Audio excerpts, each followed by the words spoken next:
You know what's going to ruin us? A total lack of seriousness. Nobody gives a damn anymore about what's really going on, what's going to happen next, or how we ever got into such a mess in the first place.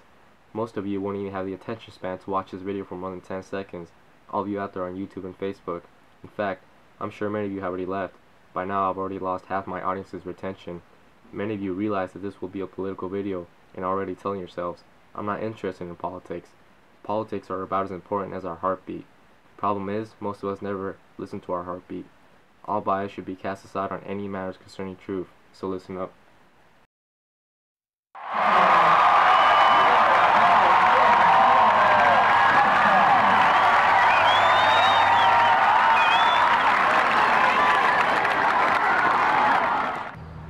Thank you for coming here.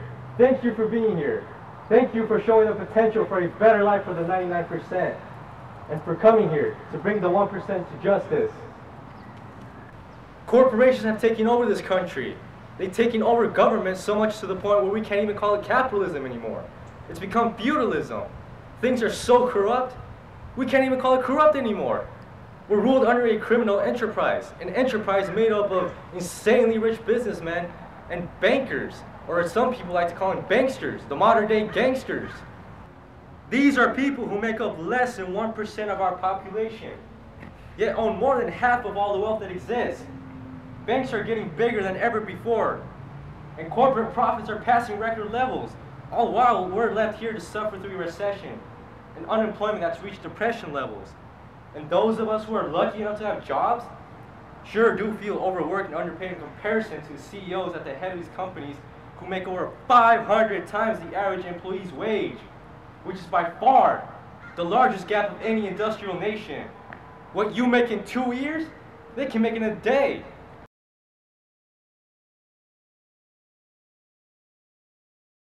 And you know what's worse? These clowns don't even pay taxes. The super rich have ways to avoid them, such as moving their factories to foreign countries where they can pay a worker less than half what they would here. They treat them like slaves and avoid U.S. taxes. The gluttonous rich also like to hide their money away in foreign bank tax havens. And you know just how much they've hoarded away? $21 trillion. That's the equivalent of the U.S. and Japanese economies combined. Doesn't that strike you as extraordinary? That money's not even circulating, it's just sitting there. You know what we could do with some of that? There's our money for our schools, public services, agriculture, environmentalism, free healthcare for all, space programs so more of us can explore outer space, and aid to the poor, who when given the chance to show what they're worth, will pay back 100 times over. But the rich don't pay taxes, and sometimes they even brag about it. The 1% has so much money that it's gotten to the point where they don't even know what to do with it anymore. But they only know one word, more, and they'll keep on trying to get more no matter what the cost, or profit I should say. They prefer profits over the lives and well-being of people. They're all a bunch of wealth addicts. That's the most dangerous kind of addict to exist in the history of mankind. Occupy is something that's been happening all over the world. It's an uprising, a bubbling revolution. We're tired of corporate dictators trying to turn every country into a third world sweatshop or banana republic with exorbitantly rich people put into power, and where poor people are left with the crumbs from the table. We're tired of them always cheating us out of our money and homes. And we're sure as hell sick of them for hijacking what was once known as the greatest democracy to ever exist. Democracy Incorporated is what it's becoming. The politicians are getting bought out while we're getting sold out.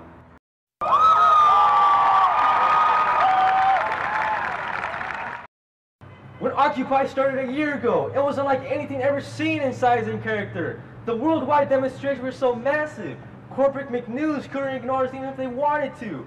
Instead, they tried to demonize us. But if you've noticed, they don't even talk about us anymore. After all, why would they? Corporate news stations wouldn't report on an anti-corporate, anti-corruption movement. In fact, there's a lot of things they don't tell you about. How many of you know about the 2012 National Defense Authorization Act? While we were out celebrating our New Year's away, our Congress creatures and President Obama signed this piece of legislation that gave them the right to abduct any American citizen through military force without a trial, all in the name of security. Say goodbye to 800 years of Magna Carta, because that's all been swept under the rug. This is what happens when government and big corporate defense contractors meet behind our backs. It's sad because most people know nothing about this important piece of legislation, which should be on the cover of every newspaper. Only time will tell when they will actually decide to implement this law. And you guys really think this is for safety? Well, it just might be, but that's safety at a very heavy cost. Does the word fascism come to mind?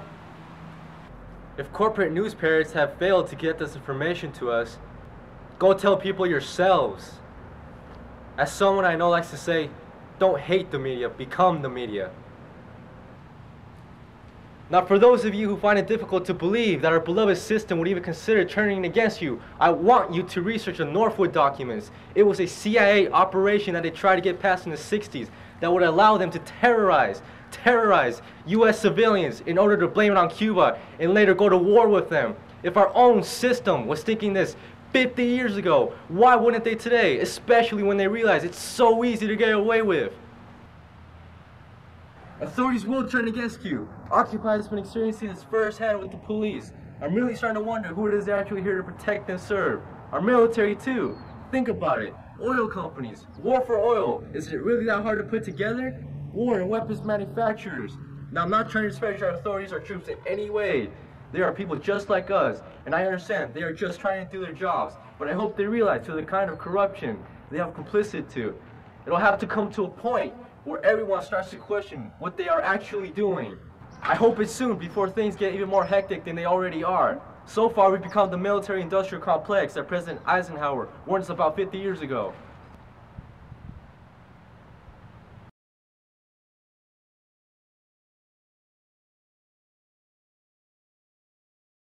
I want you guys to look at what happened in Arab Spring. Look at what happened when Egypt had their revolution. Authorities were told to take down the rebellion, but they saw it as being asked to attack their own people. So instead, they joined their people in the movement and helped them succeed.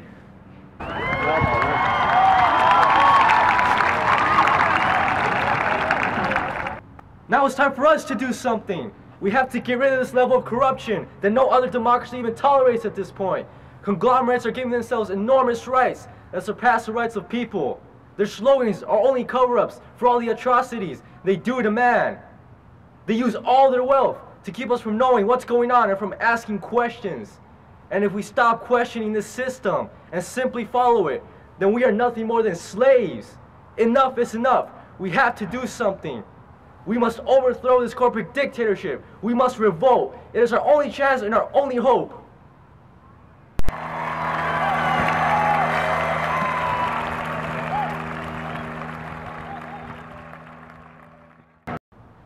No, I don't mean to get you guys so fired up, because what I'm about to say is much less dramatic, but very important. It's the little things that each of us can start doing to make some change. It's a way for us to start thinking globally, but acting locally.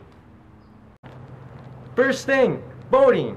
Yes, I know, but as much as this country sucks, voting is one of the few powers we have. A lot of us feel betrayed, because our only choices are clown number 1 and clown number 2. Therefore, we're taking pride in not voting.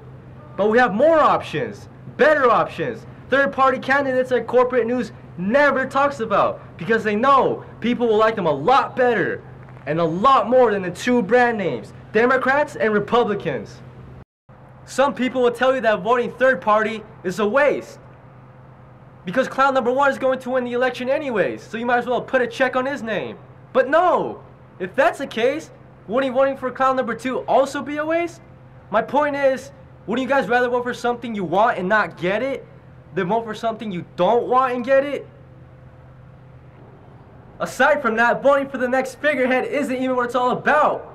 Ballot initiatives, propositions, and local elections are also very important. It matters who's in town halls, who's your representatives, and on school boards. We have cool people trying to get into politics. Problem is, nobody's even paying any attention to them. And every time you don't vote in these elections, you give that right away to the few assholes who do vote. Right-wing Christian fundamentalists and Rush Limbaugh people. These people tend to get very organized about these sorts of things. And we all know just how detached from reality they seem to be. So go vote. You'll realize just how fun it is to vote down $1 billion budget cuts for schools or against the new football stadium in the middle of town with big luxury boxes for the rich, or the enforcing of food labeling so companies will have to tell you if their food gives you cancer. Which leads me to my next topic, which is something I'm sure everybody can do here. and that's rebelling with our money. No more money to big corporate chain stores and restaurants. Stop drinking Starbucks and stop eating at McDonald's and stop shopping at Walmart. Stop going to these kinds of places as much as humanly possible. Start pouring money back into your communities so it keeps circulating there.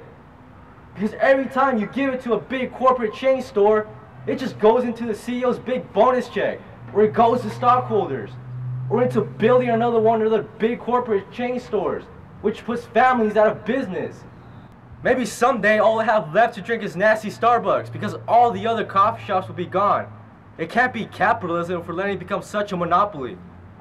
And stop buying groceries at super chain stores. Again, buy them at local markets, farmers markets, where they're more likely to sell you locally grown organic produce. And if it happens to be organic, that means you won't have to shove genetically modified, mutated Frankenstein food into your bags and layer into your mouth.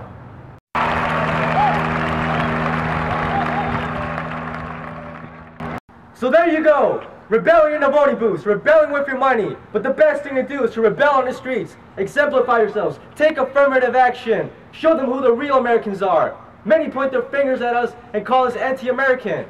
They say we hate this country. But why? Because we choose to question the power structure?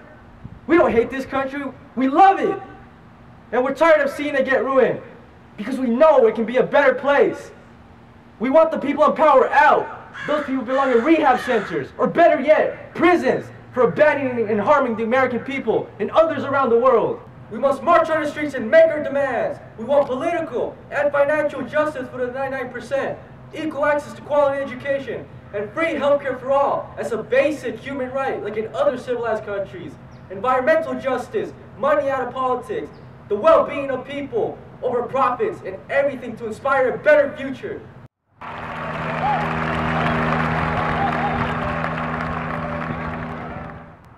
We need a new wave of people to come in. Show what you're worth. The whole world is trying to do something. With enough dedicated effort and persistence, we can start leading society in a more humane direction. Remember, the rich have never given us rights. It was always won through mass movements and popular struggles. They never handed it over to us as a present, and they never will.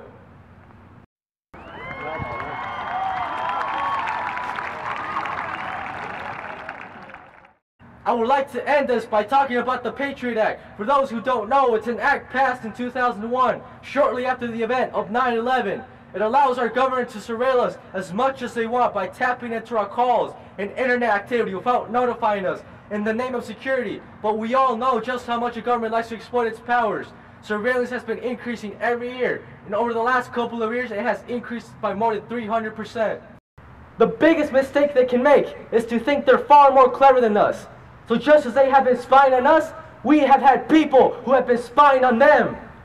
And they've been able to retrieve the names, the data, and the numbers of the people who truly control the United States of America. The people who truly control the political parties, the industries, and who have remained hidden behind the companies, faceless, whose names have never been revealed until today.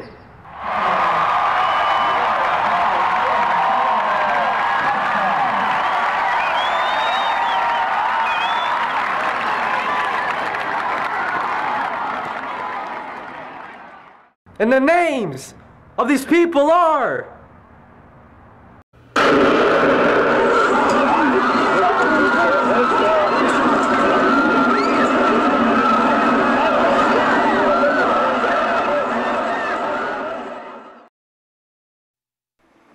You get up and howl about America and democracy.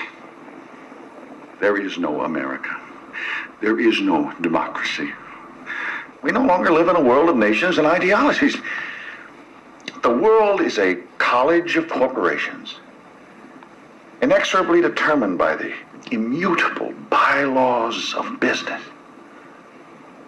The world is a business. And I have chosen you to preach this evangel.